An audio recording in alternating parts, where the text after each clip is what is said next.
পশ্চিমবঙ্গের RG Kar medical college ও হাসপাতালে তরুণী চিকিৎসক ধর্ষণ ও খুনের ঘটনায় রেশ কাটতে না কাটতেই গত 14 আগস্ট স্বাধীনতা দিবসের আগের রাতে প্রতিবাদ জানাতে যখন পুরো পশ্চিমবঙ্গ উত্তাল, ওই দিনই সকলের অজান্তে ঘটে যায় আরও এক নিন্দনীয় ঘটনা।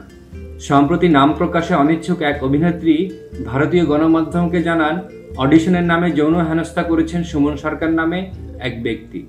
অভিযুক্ত ওই সুমন কাস্টিং কোঅর্ডিনেটরের ভুয়া পরিচয় দিয়েছিলেন বলেও ওই অভিনেত্রীর অভিযোগ। ভুক্তভোগী ওই অভিনেত্রী আরও জানান, ইনস্টাগ্রামে অভিযুক্তের লক্ষাধিক অনুসারী রয়েছে। এছাড়াও IMDbতেও নিজস্ব প্রোফাইল রয়েছে তার। কিন্তু তার সঙ্গে সাক্ষাতে কোনোভাবে তার আসল বুঝতে পারেননি অভিনেত্রী।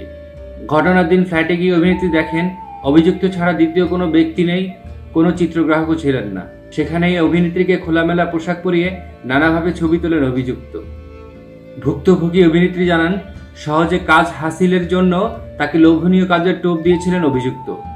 যেমন জাতীয় স্তরের প্রথম সারির এক ওয়েব প্ল্যাটফর্মে হিন্দি ভৌতিক সিরিজে কাজের সুযোগ, 2টি সিজন ধরে চলবে সিরিজটি, এমনটি বলা হয়েছিল তাকে।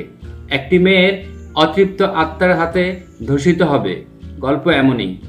পরিচালনায় অনুভব সিং, ধর্ষিতার বাবা পঙ্কজ ত্রিপাঠী, দিদি মরুনাল ঠাকুর, এসব চমকপ্রদ টোপ দেওয়া হয়। এই সিরিজে কাজ করলে অভিনেত্রী পাবেন 1,40,00,000 টাকা।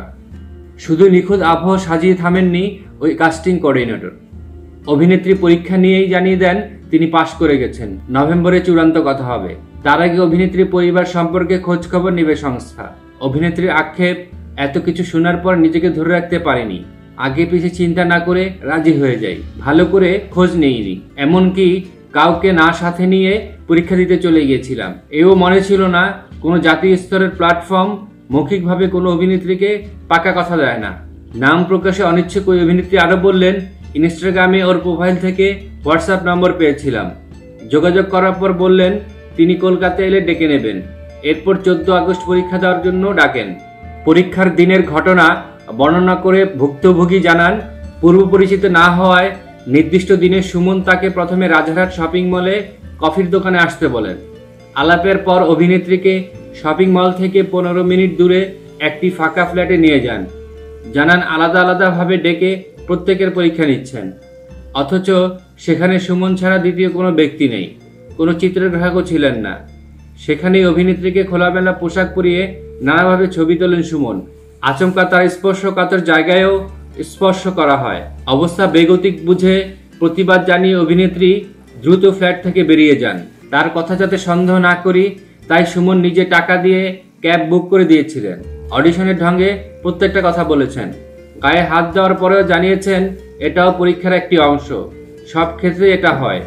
তবে কলকাতার ওই অভিনেত্রী আইনি কোনো পদক্ষেপ নেবেন কিনা এমন প্রশ্নে তার বক্তব্য, আমি সুমনের সঙ্গে আর কোনো যোগাযোগই রাখবো না, ওর দেওয়া কাজও করব না। উল্লেখ্য, এ বিষয়ে ভারতীয় গণমাধ্যমে উঠে আসা ওই প্রতিবেদনে অভিযুক্ত সুমন সরকারের কোনো বক্তব্য পাওয়া যায়নি।